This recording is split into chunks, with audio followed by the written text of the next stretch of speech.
Welcome everyone to Understanding Today's Consumer and Creating Buying Environments. What I'm going to do is just give an overview of where today's consumers are because they've changed, particularly within recent times now. It means that the spend that consumers have, they're far more cautious of, so what they're going to do is to look more carefully, and with all of your businesses, then they're going to look for key things. That's what I'm going to share with you. But the first question I always ask is, who has humans as customers?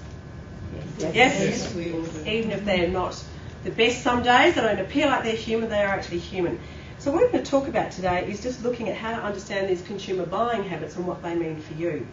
So what I'm going to do in the first 5 minutes is just talk about understanding today's consumer and how they have changed, and particularly because of this recession.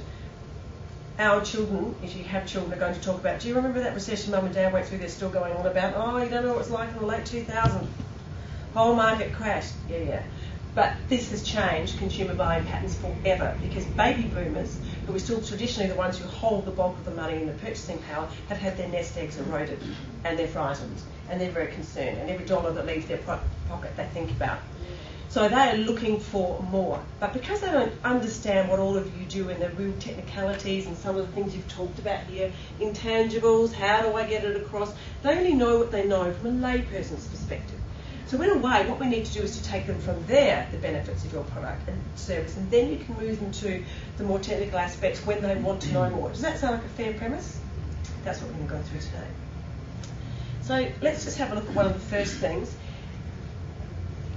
I'm so busy. What does everyone talk about not having enough of these days? In fact, when was the last time you caught up with someone and said, how are you? That they said, oh, nothing much is happening. My life's pretty cruising. Wouldn't you say, aren't you dead? Don't you own a mobile phone? Don't you get 500 text messages a day? Everyone is busy. And in fact, most people now, when they meet, actually have a competition. So it's not about how are you or what's been happening. It's, well, I had to get the kids here, I've had to do this, I've had to do that. Going, but I had to. There. The way to